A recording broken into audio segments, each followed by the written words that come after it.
Mempelajari semua ilmu, hukumnya apa? Semua ilmu, belajar fikih, belajar tauhid, belajar akidah akhlak, belajar tasawuf, belajar IPA, IPS, matematika, geografi, ekonomi, semua dilahap lagi. Wajib apa kagak tuh mempelajari itu semua? Kagak wajib, nggak wajib. Nah, yang wajib apa? Nomor 34 tuh, menuntut atau mempelajari ilmu hal, hukumnya adalah wajib. Apa sih yang dimaksud ilmu hal? Nomor 35. Secara umum ilmu hal adalah mempelajari ilmu yang terkait dengan A. Kondisi kebutuhan kita, B. Kondisi akidah kita, C. Kondisi syariat kita. Jawabannya kenapa Pak? Alasannya apa ya? Kondisi akidah kita kalau menurut Pak I. Ilmu hal mempelajari ilmu yang terkait dengan kondisi akidah kita menurut Bang Pai. Berarti nggak usah mempelajari sholat. Kalau akidah apa aja sih? Ilmu tauhid ya, ilmu tentang Allah, tentang rukun iman lah ya, tentang malaikat, kitab-kitab. Kalau yang syariat berarti sholat, zakat, puasa. Berarti apa jawabannya? C. Kondisi syariat kita. Berarti kita nggak wajib melajarin ilmu tauhid. Mau sengaja juga bingung. Jawabannya A. Kondisi kebutuhan kita. Kalau akidah syariat itu bukan ilmu hal, ya, bukan ilmu hal. Ya, maksudnya ilmu hal di sini adalah ilmu hal di dalam hal ini ilmu hal yang menjadi kebutuhan kondisi kita. Kemarin waktu itu saya contohin misalnya teman-teman jadi orang kaya, nah gitu ya. Waktu teman-teman belum jadi orang kaya, teman-teman nggak ngerti zakat nggak masalah, ya, zakat mal maksudnya ya, bukan zakat fitrah. Tetap pasti orang semiskin orang pasti punya duit, walaupun dia ngakunya miskin. Saya miskin tetap punya duit mah, ya minimal TV bisa dijual lah. Ya buat bayar zakat fitrah, ya kan? Ya karena ada belum lama satu komunitas yang suka mengundang saya ceramah, itu ada salah satu anggotanya ngomong, Pak Ustadz saya pernah terpuruk di tahun 2012 ke 13 itu. Ya, intinya terpuruk lah sampai tinggal di kolong jembatan. Sekarang udah enggak. Sampai tinggal di kolong jembatan. Tapi punya TV. Dia tinggal di kolong jembatan ya, namanya kolong jembatan kan bisa direnov lah ya. Maksudnya dibagus-bagusin. Zaman dulu kolong jembatan masih bisa ditepatin ya, masih banyak gelandangan gitu. Kalau sekarang kan udah rapi lah gitu. Tahun 10-an ke sana itu kan masih banyak gembel-gembel tinggal di kolong jembatan ya. Ya sama dia dibikin gubuk-gubukan gitu ya, punya TV. Nah dia nanya, saya waktu itu nggak zakat fitrah, 2 tahun ya nggak zakat fitrah. Ya dia merasa dia terpuruk saat itu kan, dia nggak punya duit segala macam. Nah itu gimana bosan? Apa saya tetap nggak perlu zakat sekarang? Saya tanya, bener-bener ngegembel Pak? Bener saya ngegembel. Di dalam gubuk bapak tuh nggak ada sama sekali. Dia mikir lama. Ada sih TV, ada TV, ada radio lah, itu masih ada radio. Kira-kira TV, radio dijual berapa tuh Pak? Ya paling laku 100.000 ya, namanya TV bekas, TV tabung, 100-200 ribu lah sama radio lah, rongsokannya paling 2,5. 250.000 kira-kira bisa nggak Pak buat bayar zakat? Beliin beras, ya, 3,5 liter misalnya sama istri ya 7 liter lah. Kalau 110.000 berdua istri misalnya sama anaknya 2 misalnya katakan gitu kan, berarti berapa ya? 140.000 ya? Ya enggak? Ya benar ya? 140.000. Kalau dia jual itu TV sama radio bekasnya itu laku 200 aja, udah bisa belum bayar zakat? Bisa. Itu maksudnya. Jadi miskinnya yang dianggap dalam zakat itu gak seperti itu. Nah orang yang kayak gitu kagak perlu dia melajarin zakat mal. Wah saya mau datang ke Pak Ustadz, saya pengen belajar tentang zakat mal. Berapa sih nisabnya kalau perkebunan? Datang dengan Pak Ustadz saya pengen tanya berapa zakatnya nisab perkebunan? Berapa zakatnya pertanian? Wah sawah saya dialiri misalnya. Bagaimana Pak Ustadz kalau sawah saya tanda hujan? Berapa zakat saya? Gimana kalau sawah saya dialiri pakai irigasi? Berapa zakat saya? Jadi dia seandainya aja. Bapak punya duit? Kagak, saya masih miskin. Itu kagak perlu ditanyain. Nyusahin Ustaz.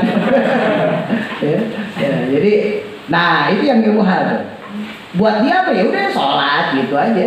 Pelajarin ilmu sholat. Orang sholat nggak pasti kepake kan? Baca Quran, nah itu ya. Tapi kalau ilmu zakat mah saat itu dia nggak ngerti zakat mal pun nggak dosa. Tapi ketika dia sudah beranjak, dia berusaha, dia bangkit dari keterpurukan, ya dia berusaha, dia kerja, dia dagang, usaha segala macam, lalu mulai ada penghasilan. Nah, penghasilannya mulai rutin, walaupun tidak tetap. Kadang sebulan untung bersih 2 juta, bulan depan turun 1 juta, bulan depan naik 3 juta, nggak tetap gitu ya. Tapi keuntungan bersih selalu ada. Maka harus sudah mulai dia belajar tentang zakat mal. Apa sih yang dimaksud dengan zakat mal? Usaha saya ini masuk ke kategori apa? Zakat pertanian kah? Perkebunan kah? Zakat emas kah? Perak kah? Atau masuk ke kambing, ke sapi? Atau masuk ke zakat profesi dan seterusnya? Ketika sudah mendapatkan mulai keuntungan, berapa persentase yang harus saya keluarkan? Dan seterusnya lah. Ya, itu yang disebut dengan ilmu hal. Ini teman-teman belajar haji sekarang. Ya dibilang boleh, tapi kagak wajib. Tapi nggak bisa saya bilang, wah kalau gitu nggak perlu belajar haji, enggak ya. Maksudnya nggak ada kewajiban secara mutlak teman-teman harus belajar haji. Kenapa? Nabung aja belum, ya kan? Bayar aja belum. Tapi kalau teman-teman udah bayar, udah dapat nomor porsi, minimal nomor porsi lah. Entah keberangkatannya tahun 2400 Mas Andi ya. Pokoknya udah nomor porsi aja kan. Nah itu baru. Nah berarti ada kemungkinan kita punya kemungkinan prediksi berangkat. Disitulah kita sudah mulai wajib mempelajari tentang haji.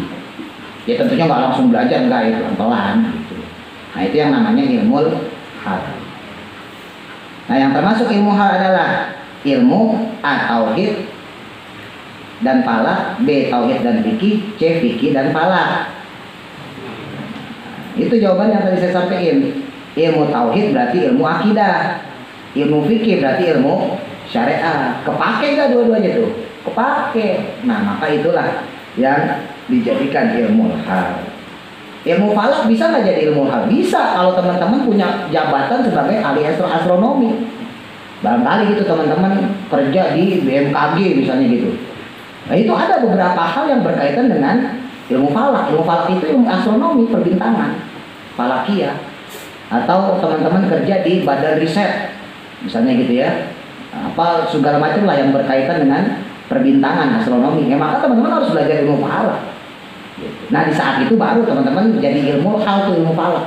Bukan cuma ilmu tauhid, ilmu fikih. Tapi kalau secara umum orang ya wajibnya ilmu fikih, ilmu tauhid. Itu paling dasar udah sholat. Ya, baca Quran dan gitu, terus apa lagi ilmu tentang tauhid ya, iman pada Allah dan sebagainya.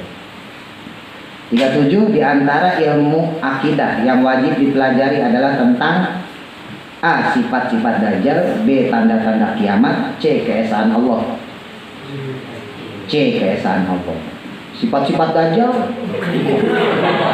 wah Dajjal nih ya kan, matanya satu pokoknya kalau minta borok sikutan. Itu kayak teman gue tuh Dajjal. Wah itu mah musuh itu. Jadi sifat-sifat Dajjal ya boleh sambil mempelajari boleh, tapi nggak ada kewajiban. Tanda-tanda kiamat ya boleh, tapi nggak ada kewajiban. Tapi kalau untuk keesaan Allah, kemahabesaran Allah, sifat-sifat agung Allah dan sebagainya wajib dipelajari. Nggak tahu ya kafir udah, nggak tahu hukumnya kafir. Tapi kalau nggak tahu sifat-sifat Dajjal, teman-teman nggak dihukumin kafir. Dajjal kayak gimana? Kayak gimana ya Dajjal? Pokoknya tahunya Dajjal keluar pas kiamat aja. Bentuknya sih nggak tahu deh gue, kayak toge goreng kali. Misal gitu, kagak kafir.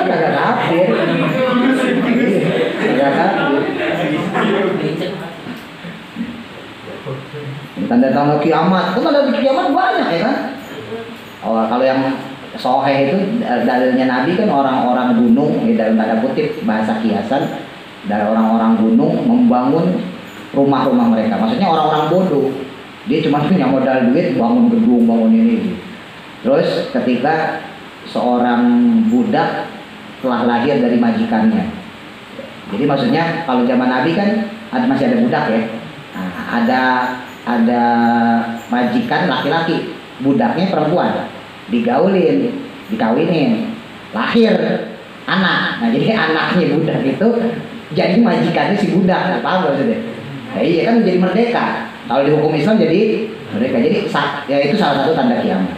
Ya kalau sekarang kalau diibaratin ya pembantu lah.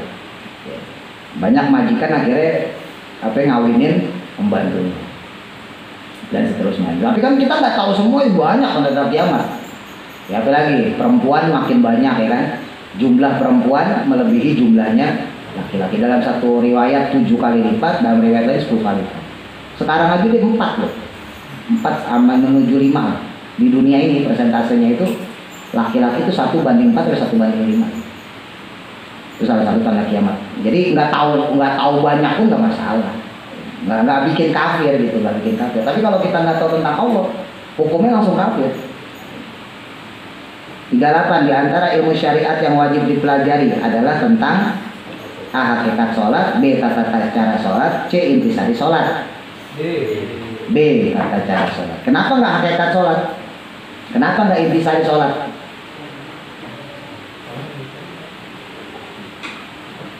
Kenapa? Karena kalau hakikat sholat, intisari sholat itu udah beda, fan ilmunya beda. Ya ini kan kita bicara ilmu syariat. Kalau hakikat sholat ya berarti ilmu tauhid. Kalau intisari sholat berarti ilmu tasawuf. Udah beda. Nah ini kan kita bicaranya syariat. Kalau syariat ya tata cara sholat, tata cara zakat, tata cara wudhu gitu. 39. Taklid dalam masalah akidah hukumnya A. Tidak boleh, B. Boleh, C. Makruh. Taklid itu apa sih? Ikut-ikutan. Oh saya ikutin Mas Didit nih. Nah itu namanya taklid.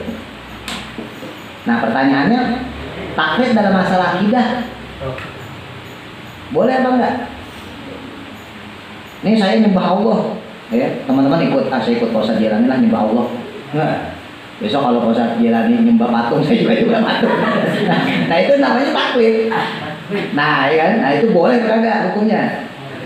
Nggak boleh. A. Tidak boleh. Kalau taklid dalam masalah syariat boleh. Ya. Syariat berarti apa? Sholat. Wah, guru saya sholatnya begitu, saya ikutin. Berarti kan taklid ya? Itu nggak apa-apa. Walaupun dia salah, ya, dia sholatnya macam-macam, saya ikutin, nggak apa-apa. Ya selama kita nganggapnya itu benar. Tapi ketika kita udah tahu ilmunya, ya berubah. Ya sama kayak teman-teman pas lagi masih kecil lah. Kita kan juga taklid kan, ngikutin orang tua kita, tetangga kita sholat kan gitu kan. Kayaknya hampir, kecuali yang ngaji ya, hampir mayoritas orang sholat itu berdasarkan ngeliat. Kecuali yang ngaji, sekali lagi, kalau ngaji pasti diajarin oleh teman-teman yang ngaji nih dari kecil ya kan, sampai dicubit, yang benar sujudnya deh, Manda tuh deh ya kan, Nabila, kakinya yang benar ya. Nah, tapi kalau yang nggak ngaji ya teman-teman, misalnya yang nggak ngaji kecil, kita yang nggak ngaji kecil kan, yang bisa sholat dari ngeliat aja kan. Oh itu sholat sujudnya gini. Nah itu taklid namanya, nggak apa-apa dalam syariat. Tapi kalau akidah nggak boleh, tauhid nggak boleh. 40. Sebuah wasilah atau perantara yang mengantarkan kepada kewajiban, hukumnya menjadi A. Haram, B. Wajib, C. Sunnah. Teman-teman pengen nyenengin orang tua, nyenengin orang tua wajib apa enggak? Wajib, nggak boleh kan, durhaka kan, lawannya kan durhaka. Nah orang tua kita pengennya kita itu nikah, bisa gitu. Berarti nikah yang tadinya sunnah jadi wajib. Betul ya? Bukan mudah, bukan. Nyenengin orang tua wajib, lawannya durhaka ya, durhaka pada orang tua haram. Orang tua kita pengennya kita itu Nah, maka hukum nikah yang tadinya sunnah ya awalnya ya, menjadi wajib. Nah, itu wasilah perantara. Ya. Bukan. Orang sono.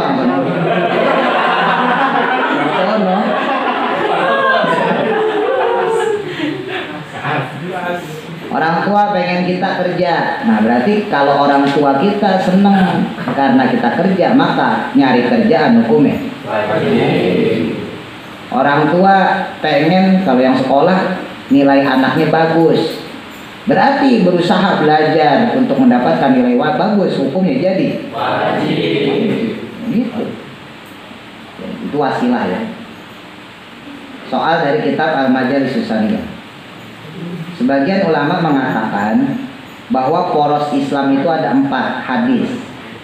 Ya, di antaranya hadis innamal a'malu binniyat dan hadis al-muslimu ahul muslim.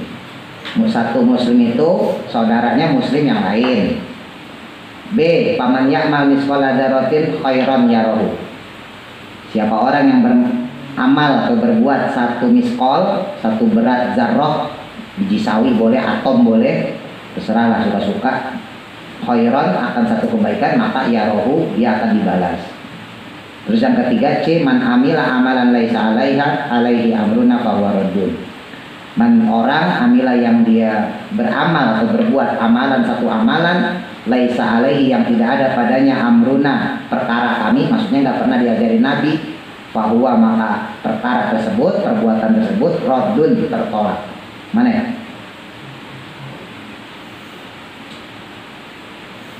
Jawabannya C. Pusing kayak mikirnya. Tadi buka lagi, ini awal-awal. 42, niat menurut bahasa. Artinya A, azmun, tekad. B, qasdun, mengajak, menyengaja. C, fi'lun, perbuatan. Niat menurut bahasa. Niat bukan dalam bahasa Indonesia ya. Niat berarti dalam bahasa Arab. Menurut bahasa artinya apa? B, qasdun, menyengaja. An-niyatu hiya qasdu syai'in. Itu harus hafal tuh.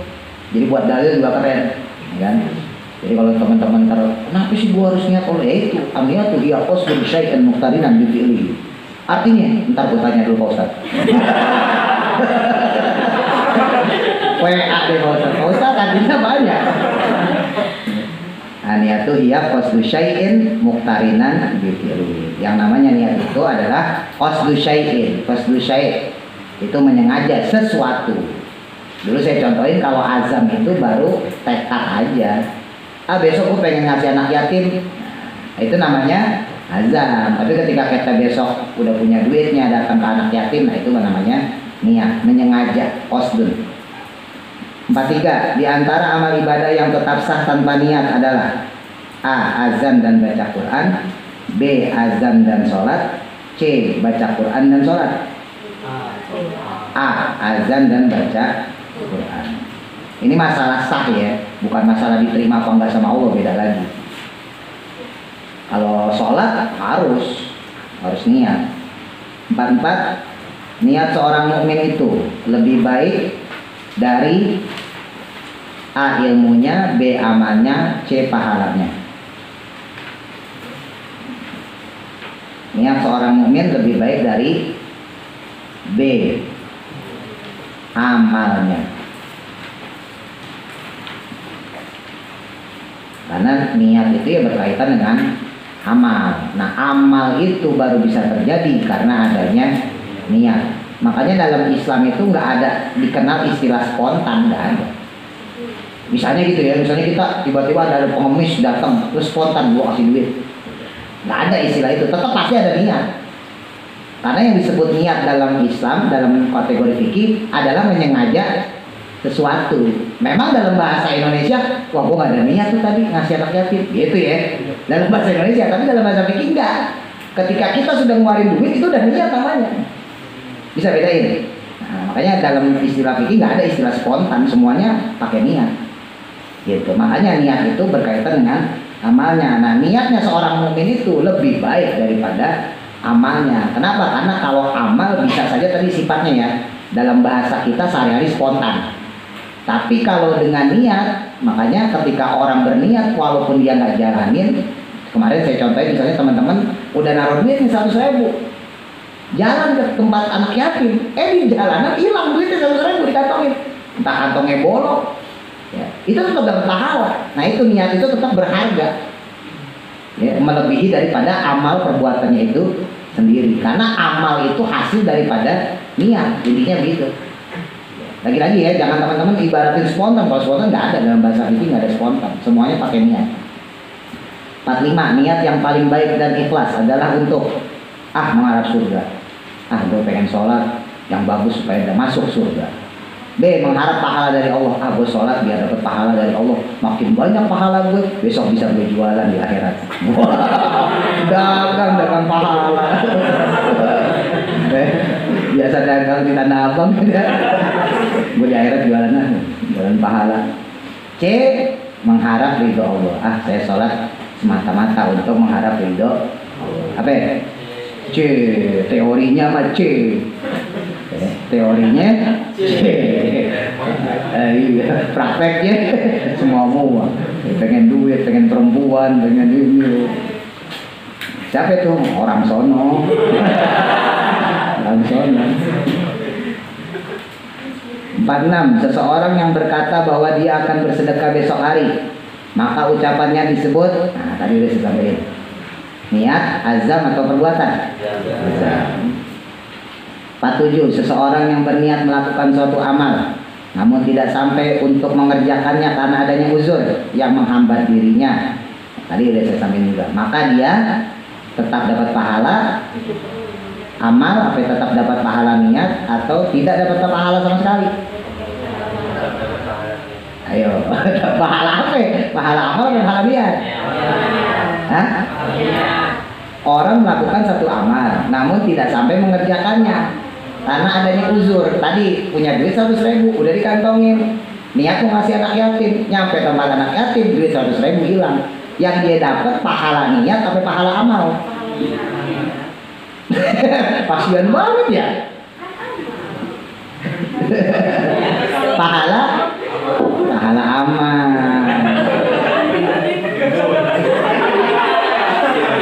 Iya lah. Tetap dapat pahala amal, bukan pahala niat. Iya enggak? Enggak, iya enggak? Protes enggak apa-apa. Dapat pahala amal atau pahala niat? Berarti rugi dong dia. Tadi aja gue kagak niat ngasih anak yatim, gak bakal hilang duit gue. Ya enggak? Kalau seandainya dia hitung-hitungan, orang hitung-hitungan, gue dapat besok nih azam besok gue ngasih anak yatim 100.000. Kata Pak Ustadz, kalau ngasih anak yatim 100.000 dibalas 100 kali lipat. Besok gue pengen ulangan nih, siapa tahu nilai gue bagus gara-gara ngasih anak yatim. Masukin seret. Besok jalan, hilang duitnya. Waduh. Berarti besok gagal dong gue, duitnya hilang. Percuma dong gue niat. Kalau dia punya anggapan bahwa pahalanya itu berdasarkan niat. Tapi kalau dia nganggap, kan duit hilang, gue juga udah dicatat pahala gue. Ya kan, pahala gue sedekah, pahala gue ngasih anak yatim, ya, amal tersebut udah dicatat, berarti gue gak sia-sia. Pilih mana nih? Pahalanya atau pahala amal? Iya, pahala amal, bukan pahala niat. Kalau pahala niat berarti Allah kagak adil. Iya kan? Iyalah. Ya orang yang niat aja dapat pahala amal kok. Orang yang berniat dia dapat pahala amal. Apalagi yang dia mau beramal, pasti dapat dua, niat juga pahala amal juga. Nah niatnya kagak hilang dari diri dia, emang pengen ngasih anak yatim. Cuman ada sesuatu yang menghambat diri dia. Ya duit lah, gampangnya tadi duitnya hilang. Masa dia pulang cuma bawa pahala niat? Dia pulang ke rumah lah, katakan niat itu pahalanya bisa dibentuk gitu ya. Waduh, baru pulang cuma dapat pahala niat. Padahal pahala amalnya lebih gede, setruk misalnya gitu. Coba kira-kira kalau ente jadi Tuhan, kalau jadi Tuhan gimana kira-kira? Ngasih tuh orang pahala niat tapi ngasih pahala amal ya? Ala amal lah. Iya kan? Iya lah, dia udah berusaha. Iya kan? Ya nggak pakai teman-teman misalnya mesen apa ya, makanan lah gitu ya, seblak misalnya gitu. Mesen seblak sama tukang ojek, ya kan? Sama gojek lah. Pak, saya beliin seblak ya, berapa harganya? 15.000, ongkir goceng saya 20. Iya. Lah tiba-tiba pas lagi mesen itu hujan berbrek, plastiknya robek, ya kan? Lah itu seblak, masukkan air hujan. Nah tadi semakin jadi sepanci. Nah terus datang tuh ke teman-teman, aduh mbak, aduh mas, maaf ya, tiba-tiba hujan, ini plastiknya robek lagi tukangnya nih. Yang kira-kira teman-teman bayar itu gocengnya ongkir, apa tetap 20 bayar seblak sama ongkir? Hah? Ya kira-kira aja, tetap 20 kan? Enggak goceng kan? Gocengnya kok makan diri sono. Tidak ada kan? Betul nggak? Iya, manusia aja begitu, apalagi Allah, super hebat, super baik. Manusia aja baik, gak tega tetap kan? Ya udah pak, masuk dulu pak, minum teh dulu pak ya. Aduh bapak nih biarin beli seblak buat saya kan gitu kan? Tetap aja kan bayarin 20 deh. Nggak mentang-mentang goceng aja pak. Apaan seblak dulu pak? Orang yang membukakan satu pintu kebaikan untuk dirinya sendiri, maka Allah akan membukakan untuknya 7 pintu kebaikan, 70 pintu kebaikan, 700 pintu kebaikan. Ini sesuai kitab Majalis Susaniyah ya. B 70 pintu kebaikan. 700 kebanyakan.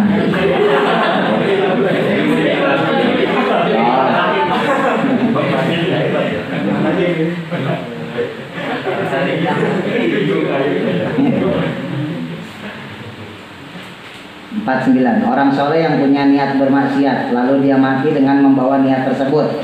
Masih ingat ya cerita seorang adik kakak? Masih ingat?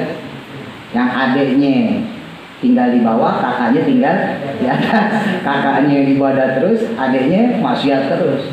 Kakaknya pengen turun nyobain maksiat, adiknya pengen tobat mereka. Ketemu di tangga, jatuh dua-duanya, gabung mati. Itu ini kisah itu. Orang soleh yang punya niat bermaksiat lalu dia mati dengan membawa niat tersebut. Ya, niatnya maksiat, aslinya orang soleh, rajin sholat ibadah, bos cakep lah pokoknya kayak teman-teman, ya kan? Nah, tapi dia matinya pengen bermaksiat, aku pengen pacaran, di sana mati. Nah, maka kelak dibangkitkan di akhirat dengan keadaan A tetap soleh, B kurang kesolehannya, C berniat maksiat. C berniat maksiat. Iya, makanya hati-hati. Ya. Itu yang disebut dengan husnul khotimah dan su'ul khotimah. Khotimah itu artinya penutup. Diambil dari kata khotam. Khotam itu mengelilingi, keliling, cincin kalau bahasa kita kan. Khotim itu ya penutup. Khotimul anbiya, penutup para nabi. Maka yang disebut dengan su'ul khotimah ya orang yang mati dalam keadaan buruk, posisinya buruk. Kalau orang yang husnul khotimah ya orang yang dalam menutup usianya mati dalam keadaan baik. Udah gitu aja. 50 orang yang berbuat zalim pada orang lain saat di dunia. Maka di hari kiamat orang-orang yang pernah dizoliminya akan A. memberinya pahala, B. mengambil pahalanya, C. menuntunnya ke neraka. Ada orang berbuat zolim, ini kita dizolimin sama orang. Maka di hari kiamat orang itu diapain sama kita? Dikasih pahala. Kamu pernah menzolimi saya, ini saya kasih pahala. Gitu. Kamu dulu pernah zolimin saya sakit hati. Dengan kebaikan saya, kamu saya kasih pahala. Wah, baik banget orang itu. Atau B, kamu dulu zolimin saya ambil pahala kamu. Atau C, kamu dulu zolimin saya bawa kamu ke neraka. Mana? A, B, atau C? B, mengambil pahalanya. Kalau pahalanya habis, pahalanya 500. Yang dizolimin 10 diambil aja, tinggal 0. Kita terakhir, wah ini dia pernah zolim sama gue nih, tapi pahalanya udah habis. Apa yang terjadi? maka keburukan yang kita punya ditimpakan kepada orang tersebut. Gitu. Jadi kalau nggak ada pahala yang bisa diambil, maka dosa kita, keburukan kita, kesalahan kita ditimpakan pada orang zalim tersebut. Nah, teman-teman isi ya pendapat komentar setelah mempelajari kitab Jurumiyah, pendapat komentar dan dan seterusnya. Insya Allah besok saya periksa sekalian nama yang tanda silang tuh yang habis. Kalau nggak bisa ya nggak usah lewatin aja. Dari dulu juga nggak bisa ngobrol. Yang saya butuhin itu aja nanti komentar teman-teman. Apa sih yang teman-teman dapat? Karena itu jadi motivasi dan juga semangat. Nah kayak kemarin tuh Kadea tuh cakep tuh. Pas ngobrol sama Nabila ya kemarin ya, sama Manda yang sampai tetangga si Pulan lah ya, si X yang beda aliran itu. Oh iya. Itu bagus tuh, kayak gitu tuh bagus. Berarti nggak percuma belajar tentang perbedaan mazhab. Jadi ada salah satu tetangganya si X, ya. Besti ya, oh iya si Besti. Jadi dia beda aliran, terus bilangnya sama anak-anak gitu. Apaan tuh? NU misalnya sholatnya begini gitu. Ngapain sih ngaji gini mau gitulah. Nah mereka punya kesimpulan bagus, sama mereka nggak dibantah gitu. Nah kesimpulan mereka tuh yang bagus. Ya orang masing-masing punya keyakinan kan gitu kan ya. Masing-masing punya aliran gitu kan. Apa kalau kata dia kemarin? apa? Kalau misalnya apa? Pilihan pribadi. Ya pokoknya gitu dah. Nah, pokoknya ya orang pilihan pribadi masing-masing gitu kan. Pilihan kau, pilihan saya. Iya. Nggak itu bagus. Maksudnya berarti secara pola pikir ya bisa dibilang udah dewasa lah. Susah loh untuk jujur aja itu susah untuk punya pola pikir kayak gitu karena nggak sedikit orang yang merasa fanatik ashabisme lah gitu. Jadi nggak mau kalah. Jadi karena dia NU kan pokoknya kalau orang Muhammadiyah salah, NU-nya dia benar. Ya orang NU juga begitu, Muhammadiyah begitu. Pokoknya kalau ketemu orang NU salah, yang benar Muhammadiyah. Ketemu orang Persis salah, pokoknya semua salah, yang benar dia sendiri. Itu zaman sekarang emang begitu. Kondisi sekarang begitu. Yang teman-teman hadapi itu sekarang itu.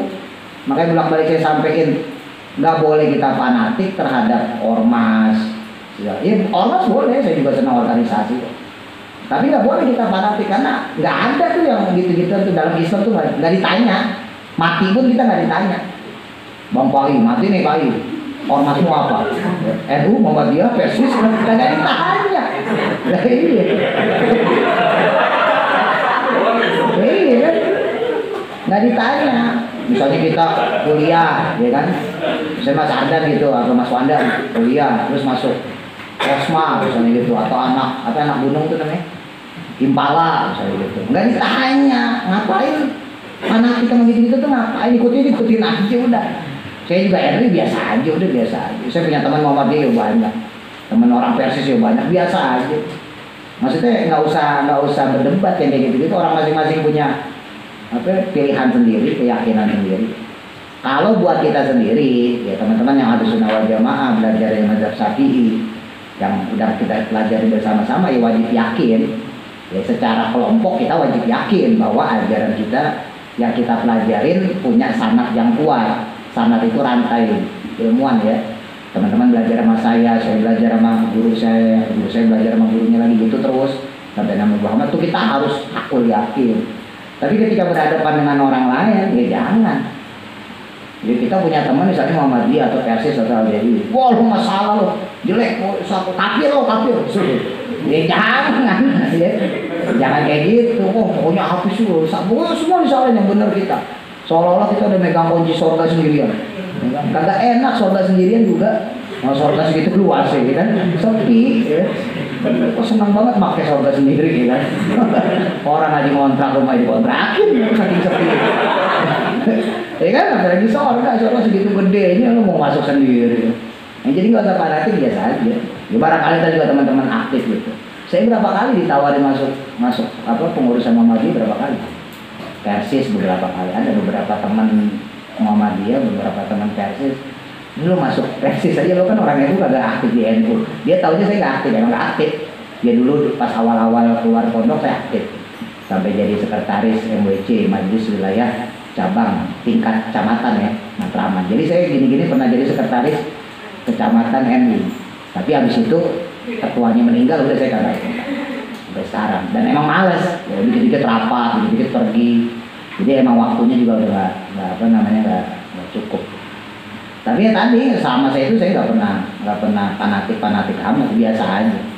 Ya NU itu saya senang, saya cinta karena didiriin ulama gitu aja. Sama sebetulnya Muhammadiyah juga didiriin ulama, ya kan? Kiai Ahmad Dahlan, kan sama aja. Muhammadiyah didiriin ulama, NU didiriin ulama, LDI, Persis, semuanya ormas, Al-Wasliyah, PRT, semua ormas Islam didiriin rata-rata sama ulama. Kagak ada didiriin sama koruptor. Iya kan? Coba aja.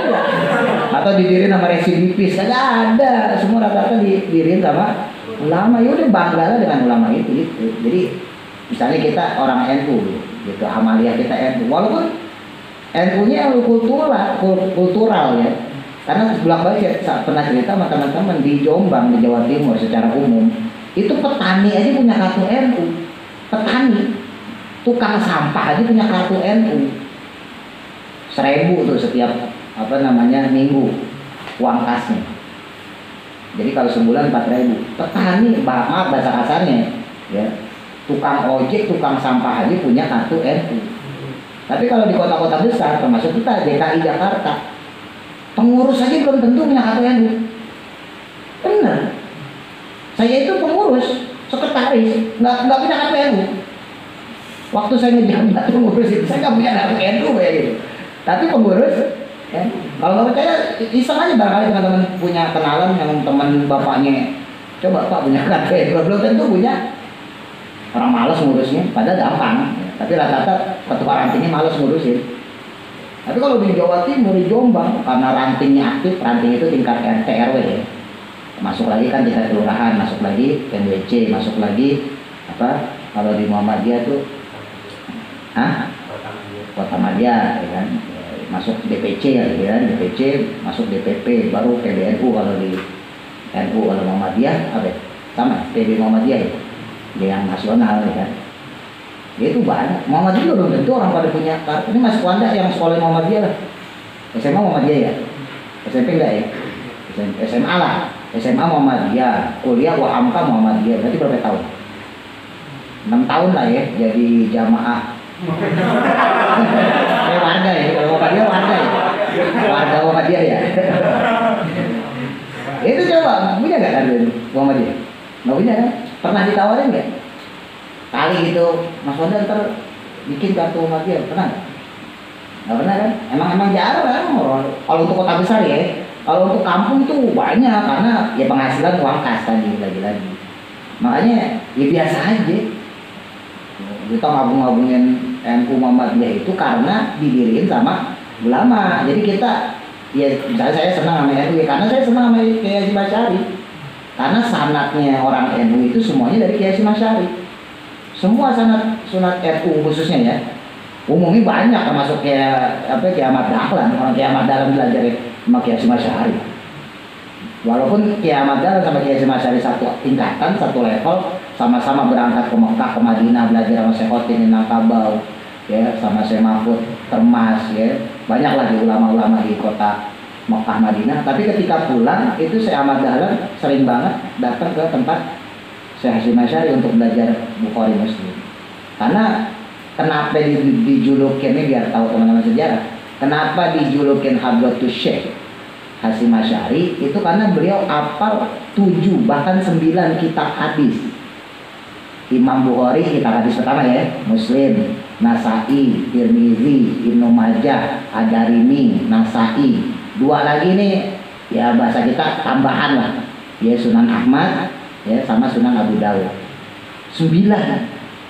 Dulu belum ada kitabnya, baru tulis tangan. Hafal. Makanya dijuluki sama ulama seinternasional Hadroh Hadroh itu apa? Otaknya hadir, akalnya hadir, hatinya hadir. Ketika ditanya satu hadis pasti langsung jawab. Riwayatnya Imam Nasai, riwayatnya Imam Abu Dawud, riwayatnya Imam Tirmidzi, makanya disebut hadroh, orang yang selalu hadir ketika ditanya ilmu hadis. 9 kitab, kita aku aja kenal aja kagak, melihatnya itu belum pernah. Ya kan, padahal kitabnya banyak. Zaman dulu belum ada kitab-kitab gitu teman-teman. Saya punya tuh Sahih Bukhari, Sahih Muslim belum ada, masih tulisan. Zaman perang. Kan dulu saya cerita ya, dulu kalau belajar tuh orang datang ke guru ngapalin. Ini teman-teman datang nih mau belajar hadis, datang ke saya. Ustaz, ajarin satu hadis. Udah hafalin ya. Innamal amalu binniyat. Innamal amalu binniyat, hafalin. Innamal amalu binniyat. Wa kullu liman nawa, wa kullu liman nawa. Terus aja. Udah hafal, besok datang lagi, hafalin lagi. Kalau lebih dari satu, misalnya satu gampang Ustaz, minta 2 deh. Ya udah tambahin.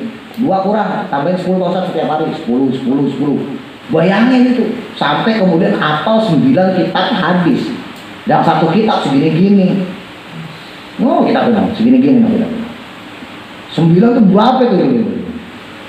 Nggak terbayang. Makanya beliau dijuluki Hadratul Syekh.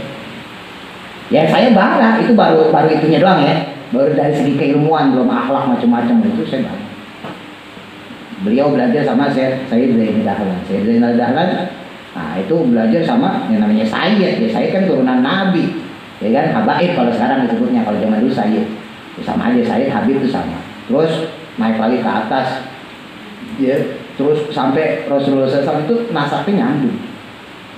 Itu yang bikin kita bangga sebetulnya ya. Satu dari segi keilmuan, kedua nasab yang tersambung, jalur keilmuan. Makanya sebetulnya ciri khas pesantren terkori nih Bang Atin yang pesantren. Sebetulnya mau pesantren di mana aja, selama Ahlus Sunnah wal Jamaah itu tetap belajarnya sama, nggak bakal beda. Walaupun itu pesantren salafiyah ya, kuno kalau zaman dulu, hati-hati salafi ada salafiyah, ada salafi wahabi, ya, salafiyah kuno. Atau pesantren modern, misalnya kayak Gontor gitu ya, yang lebih ke bahasa Arab, bahasa Inggris dan macam-macam. Tetap intinya sama, karena guru-gurunya dulu sama. Kecuali teman-teman belajar sama orang yang belajarnya otodidak. Ya, belajar boleh mungut, ngaji sono, ngaji sini. Ya teman-teman nih, ngaji sono, ya kan, ngaji di sono, ngaji di Habib anu, ngaji di Kiai anu, ngaji di Ustaz anu. Dilarangnya nasibnya bagus. Jadi Ustaz, nyemin taklil, la ilaha illallah. Tapi kan bisa baca kitab, kalau bisa baca kitab nggak ngerti hukum. Jangankan kita tajwid aja nggak tahu, ikhfa nggak tahu, itu kan dasar. Ya, jangankan tajwid yang paling ada susah. Rukun iman 6 apa lagi coba? Kagak tahu, bisa jawab. Tapi nasibnya bagus jadi ustaz, bukalah pengajian, boleh. Yang nasibnya bagus sampai bukalah pengajian. Akhirnya, iya belajar yang begitu. Begitu. Ya saya bukan banggain diri, bukan ya.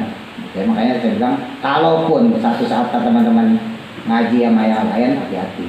Ya cari. Saya nggak bilang saya benar ngajinya, nggak juga, berusaha benar gitu.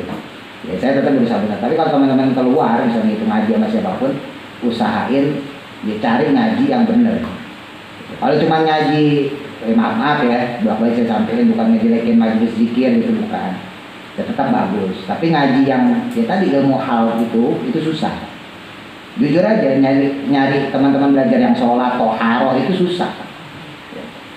Dan kalaupun ada, belum tentu sanad keilmuannya nyambung. Tapi kalau orang pondok udah pasti sanad keilmuannya nyambung. Kenapa? Karena gurunya itu pasti kalau tadi ujung-ujungnya ya Hadratus Syekh Hasyim Asy'ari.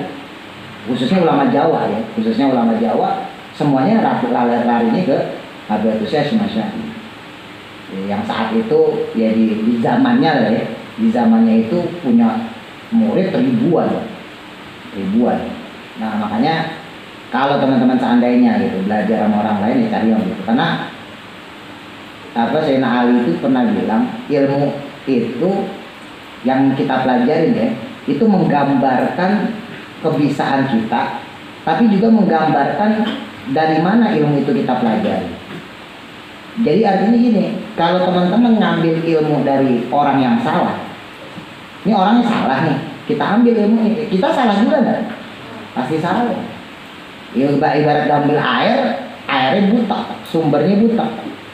Kita ambil tuh, udah jelas airnya buta, keruh. Terus kita ambil, kita ciduk, seret.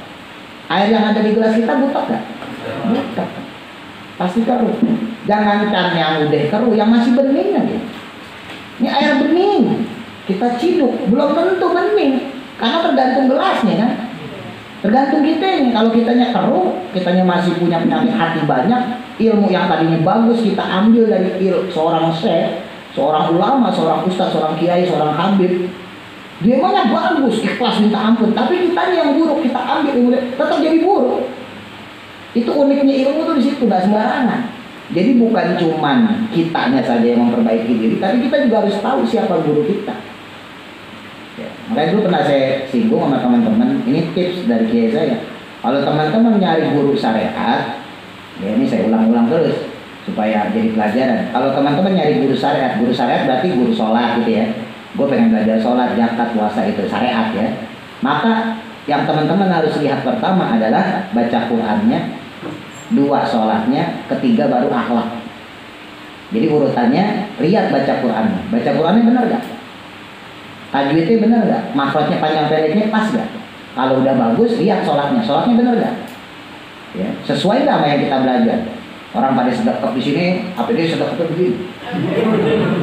Ya. Nah, nanti kalau sudah itu baru akhlak. Kenapa akhlak dibelakangin? Ya, karena orang-orang syariat itu ya nggak terlalu mengedepankan akhlak. Orang-orang syariat rata-rata saklek, nggak mengedepankan akhlak. Ya, orang-orang syariat saklek nggak semua ya, tapi rata-rata mengedepankan sisi syariat bukan sisi akhlak. Saya beri contoh.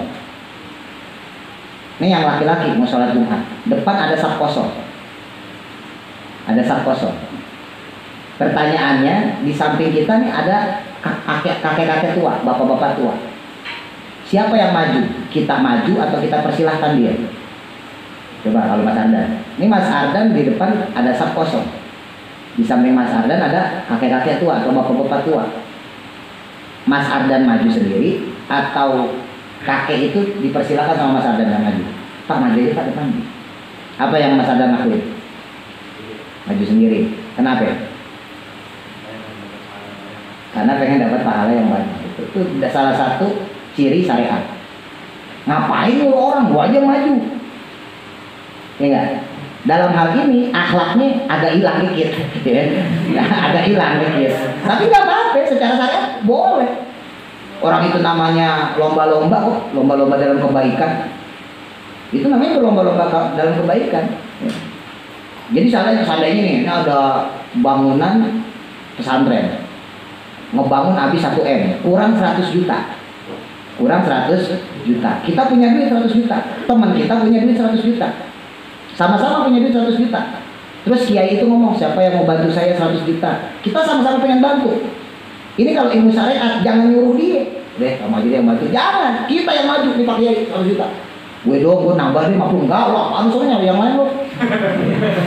Gue yang itu syariat. Dan itu bagus. Secara syariat bagus. Walaupun secara akhlak lain lagi. Emang gak ada solusi lain ya kan. Bagi kan 50 juta ya kan. Biar sama-sama dapat pahala. Sama kayak tadi maju. Emang gak bisa persilahin dulu maju. Kan dia lebih tua. Hormatilah ketuaannya. Ya, bukan masalah ilmu, masalah ini hormati ketuaannya. Seenggaknya dia lebih tua dari kita. Dia udah makan asam garam lah. Ya mungkin asin manis pahit juga udah kita hormatin. Itu kalau secara akhlak ya. Tapi kalau secara syariat enggak. Dan secara syariat bener. Makanya tadi kalau nyari guru syariat, akhlak belakangan. Ya, akhlak belakangan. Makanya dulu pernah saya singgung, kan ada zaman sekarang yang sering diposting orang-orang, akhlak lebih utama daripada ilmu. Tergantung. Ya, kan di sekarang tuh ya, akhlak lebih awal, adab lebih utama daripada ilmu. Tergantung, nggak semua tempat. Ya sekarang gimana orang bisa beradab kalau nggak berilmu? Coba bertanya deh. Teman-teman tahu adab dari mana? Dari ilmu. Maka apa yang harus didulukan? Ilmu. Ilmu dulu baru adab. Paham ya? Kan ada seseorang tuh adab dulu pada ilmu. Sampai ada kejadian, ini ada kiai, ada habib ya, dia mau ceramah nih, jalanan ya, jalanan, ini comberan, ini mobil kiai datang, adab diduluin, bubuk, datang ke mobil diputerin tuh, si kiai, si habib baru keluar mau ceramah ya kan, diserobot pakai tanya. Sampai nyempur ke comberan, sampai ke comberan. Dia nyempur ke comberan. Gara-gara adab diutamakan, gara-gara adab diduluin. Iya enggak? Coba kalau pakai ilmu. Entar dulu, pikir, ilmu kan berarti pikir. Habib baru datang. Rumah singgah mana rumah singgah? Kiai baru datang, rumah singgah tuh. Samperin. Pak, istirahat di sini dulu Kiai. Bib, bisa dulu Bib. Kasih deh, air minum segala macam. Habis itu baru cinta. Jadi ilmunya dulu baru ada. Lebih cocok mana? Ilmu dulu baru ada, kan PA. Tapi nyempur, ini nggak kisah nyata soalnya. Ini saya cerita kisah nyata. Ya, saya bilang untung gue bukan Ahok gitu. Iya, saya datang ceramah kayak motor aja santai. Ada yang cium tangan, ada yang kenal kan. Pernah itu. Ya itu jadi nggak juga ada harus diutamain dulu, itu nggak tergantung tempatnya. Itu berlaku kalau sama-sama alim. Mas Andi alim nih, ilmunya tinggi, bisa baca kitab, wah keren lah, jadi ustadz lah Cirebon. Nah terus saya juga pinter, saya sama-sama alim. Mas Andi sama saya ketemuan, Mas Andi pengen cium tangan saya, ya jangan. Saya cium tangan Mas Andi. Nah itu mendahulukan ada. Saya menghormati Mas Andi yang alim, Mas Andi menghormati saya yang alim, sama-sama menghormati, cium tangan. Itu baru adab lebih utama daripada ilmu. Jadi nggak semua tempat. Nah, tapi kalau teman-teman mencari pelajaran tasawuf berarti akhlak ya, itu dibalik. Ya. Yang teman-teman lihat yang pertama akhlaknya dulu, yang kedua baru sholatnya, yang ketiga baru baca Qurannya. Jadi dibalik. Ya. Kalau untuk syariat teman-teman pengen belajar sholat yang benar nih, cari guru yang baca Qurannya bagus, karena pasti sholatnya bagus, tapi sayangnya itu akhlak agak kurang. Tapi kalau teman-teman nyari guru tasawuf yang punya ilmu hikmah bukan ilmu kedukunan ya, ilmu hikmah artinya ilmu yang bisa, ya ilmu hal lah, untuk menyikapi sesuatu persoalan gitu ya, ilmu akhlak lah gampangnya. Maka yang teman-teman lihat pertama ya akhlaknya, yang kedua baru sholatnya, yang ketiga baru baca Quran. Karena rata-rata orang yang ilmu tasawuf tinggi, akhlaknya bagus, tapi sholatnya ya nggak pakai syariat, Jarang orang yang ahli tasawuf sholatnya lama. Beda sama orang ahli syariat. Kalau ahli syariat cepet, lama sholatnya, karena dia tahu syariat, fanatik dengan syariatnya. Baca Allah Akbar kabir, Allah Akbar kabir, alhamdulillah. Baca Allah ngabaik ke ini. Baca Fatihah Bismillahirrahmanirrahim. Benar-benar jelas. Beda sama orang tadi yang lebih tasawuf, tapi nggak semua sekali lagi ya. Ini cuma ciri aja. Biasanya ya sholatnya ya Allah Akbar kabir, alhamdulillah. Biasa aja deh. Nggak pasti dijaga gitu baca-bacaan itu Fatihahnya. Kenapa? Ya karena yang penting sholat. Akhlaknya yang hamba kepada Allah ya ibadah. Sholat ini menurutnya gitu aja. Tapi akhlaknya top. Pengemis diajak ngobrol, bahasa kasar, tukang ngamen, wah pokoknya akhlaknya bagus. Nah itu kalau buat orang nyari guru yang ilmu akhlak, ilmu tasawuf gitu ya. Akhlaknya pasti bagus. Nah sholatnya agak kurang. Baca Quran agak lagi berantakan. Biasanya berantakan baca Quran. Ya, kadang-kadang lagunya kemana? Kagak enak lah suaranya, katanya kagak enak. Iya, katanya kagak enak kalau yang orang-orang tasawuf. Beda sama orang-orang syariat. Orang-orang syariat itu emang terlatih, dia baca Qurannya terlatih, panjang pendeknya, napasnya. Tapi kalau orang ahli tasawuf itu kurang. Nah, balik lagi kita teman-teman mau belajar ya itu. Ya. Jarang sekali saya pribadi ya, jarang sekali saya nemuin selama saya belajar guru yang bisa benar-benar pas gitu. Ya, pas, maksudnya pas perfect di semua lini gitu ya, di semua aspek.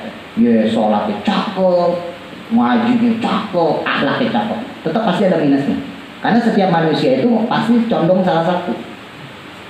Ya teman-teman gak usah menilai orang lain, teman-teman bisa nilai saya sendiri. Mungkin teman-teman bakal nilai, oh Pak Ustadz berarti lebih ke syariat misalnya, atau Pak Ustadz lebih ke ilmu tasawuf. Pasti bisa nilai dari cara saya nyampein, teman-teman yang lihat saya dan sebagainya. Karena emang sulit untuk nyimbangin itu. Ya nyimbangin benar-benar kita syariat dalam ketasawufan atau tasawuf dalam kesyariatan itu susah banget zaman sekarang ya. Kalau zaman dulu nggak terlalu sulit. Ya, karena ya imbas sosialnya nggak terlalu banyak. Tapi zaman sekarang agak sulit karena udah zamannya. Kita tasawuf, ya kan? Tasawuf kita rendah diri. Ya, kita pintar kan, bisa baca kitab, segala macam. Kita ngerendah, tawadu, malah diremehin orang, ya kan? Malah diremehin, malah dijelek-jelekin, ya, itu masalah kan? Tapi kita sombong, wah, ustaz sombong banget deh. Ya gitu nggak coba? Teman-teman jadi orang alim nih, pintar, ya kan? Bisa baca kitab, hafal kitab ini segala macam tetek bengek. Terus teman-teman tawadu nih, rendah diri gitu kan? Anggapan orang jelek. Teman-teman ngobrol nih orang gila gitu ya, atau sama tukang minta-minta pengemis ngobrol gitu. Orang-orang tahu teman-teman tuh alim, pintar misalnya, pasti capnya jelek. Masa ustaz nongkrong sama pengemis, nongkrong sama preman yang tatoan, pasti begitu kan? Iya nggak? Nah, iya, karena emang zamannya begitu. Kalau zaman dulu enggak, biasa zaman dulu. Ustaz kiai zaman dulu ya, taman zaman nabi, tabiin dan seterusnya ulama. Ya intinya sebelum perang lah. Zaman dulu itu biasa orang ngobrol sama pengemis, ulama ngobrol sama orang miskin itu biasa. Ya kenapa? Karena Nabi sendiri nyontohin. Didatengin pengemis, didatengin orang miskin, dikasih duit, dikasih beras kalau bahasa kita ya, dikasih makanan. Tapi zaman sekarang aneh. Orang bawaannya suuzon aja. Ada janda nih, ya kan, nanya masalah iddah misalnya gitu kan. Karena dia habis meninggal kan berarti ada iddahnya kan. Kapan dia boleh nikah lagi misalnya? Dia nanya ke Ustaz, ketemu sama Ustaz di pinggir jalan, bilang, Ustaz, kebetulan nih Pak Ustaz, saya mau nanya Pak Ustaz, kan suami saya baru meninggal. Ya bla bla bla bla bla. Ini teman-teman lewat nih, ngeliat Ustaz, Ustaz sama janda kembang tuh, ya kan? Apa kira-kira? Pasti seujon pasti seujon Ustaz kok gitu kan? Gitu. Padahal tuh janda mau nanya sama siapa lagi coba. Kalau bukan sama Ustaz. Mau nanya sama kita kira-kira tahu. Ya, sama kita mau diakalin ntar. Ya enggak? Tapi ya, image begitu. Kalau zaman dulu enggak, ya zaman sahabat, zaman Nabi apalagi biasa ya kayak gitu tuh biasa. Ya, transformasi ilmu tuh biasa kayak gitu. Tapi sekarang jadi aneh. Ya itu tadi makanya sulit untuk membalancing ya, menyeimbangkan antara ilmu hakikat dengan syariat. Teman-teman bisa dominan salah satu udah bagus. Wah saya hakikatnya terlalu dominan daripada syariat nggak apa-apa. Atau sebaliknya, saya terlalu dominan secara syariat tapi hakikat kurang nggak apa-apa. Setidaknya apapun yang kita punya itu tetap ada bagusnya secara ilmu daripada nggak sama sekali. Ya, pokoknya selama berdasarkan ilmu tetap bagus apapun yang teman-teman lakukan. Wallahu a'lam, bila manfaat. Al-Fatihah. A'udzu billahi minasyaitonir rajim. Bismillahirrahmanirrahim. Alhamdulillahi rabbil alamin. Ar-Rahmanir Rahim. Maliki yaumiddin. Iyyaka na'budu wa iyyaka nasta'in. Ihdinas siratal mustaqim.